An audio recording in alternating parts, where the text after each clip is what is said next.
des moments forts, comme la traversée de l'Iran, l'Himalaya ou les provinces reculées de la Chine. Ce soir, nous offrons les toutes premières images de ce raid à travers le regard du Parisien Jacques Sauty.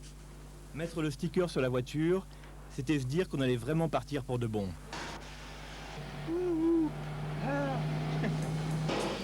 La première semaine de route a permis de prendre la voiture en main et de se faire une idée du rallye.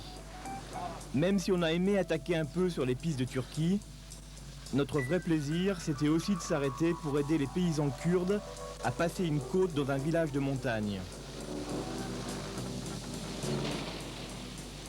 Tous les concurrents attendaient le passage en Iran avec appréhension. Les femmes savaient qu'elles auraient à porter un voile. Par contre, nous ne pensions pas que nos caméras seraient mises sous scellés par les douaniers. Surveillée pendant 3000 km par les portraits de Khomeini, Déborah, l'anglaise de la course, a quand même passé en revue un groupe de soldats. Une grande première en Iran. C'est bien. Après la traversée du désert du Baloutchistan et une étape à Quetta près de la frontière afghane, il nous restait 2500 km à négocier avec les camions pour rejoindre l'Himalaya et passer enfin en Chine. Le Pakistan nous a surpris avec sa chaleur étouffante. Une seule solution, enlever les portières de la voiture. «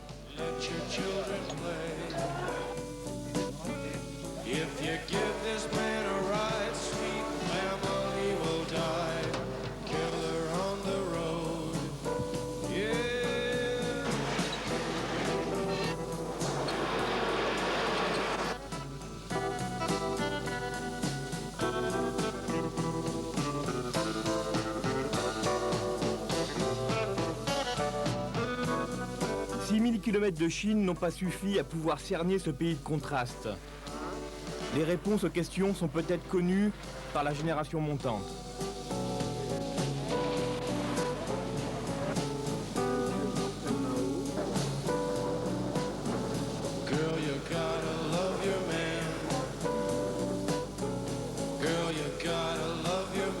Voilà, une bonne dose de DPI.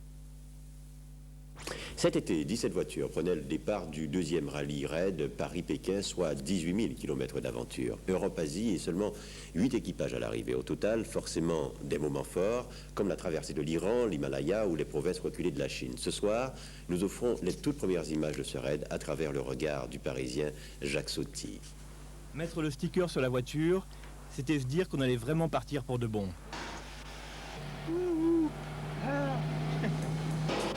La première semaine de route a permis de prendre la voiture en main et de se faire une idée du rallye.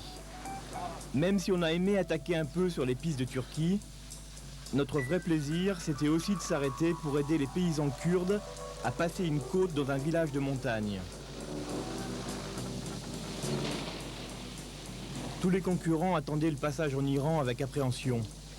Les femmes savaient qu'elles auraient à porter un voile. Par contre, nous ne pensions pas que nos caméras seraient mises sous scellés par les douaniers. Surveillée pendant 3000 km par les portraits de Khomeini, Déborah, l'anglaise de la course, a quand même passé en revue un groupe de soldats. Une grande première en Iran. C'est bien.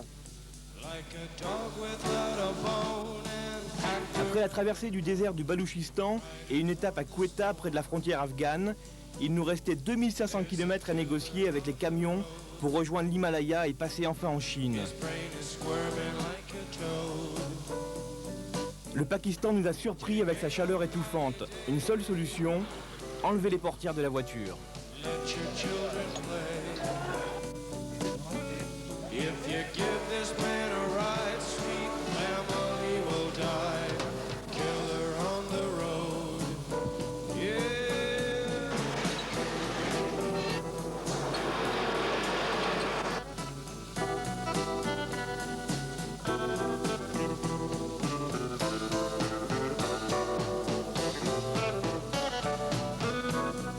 6000 km de Chine n'ont pas suffi à pouvoir cerner ce pays de contraste.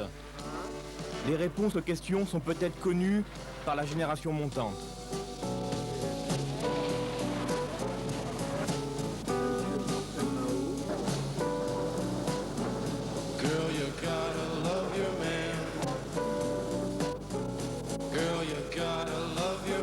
Voilà, une bonne dose de dépaysement. La cerisée de Tchekhov, bientôt au théâtre de la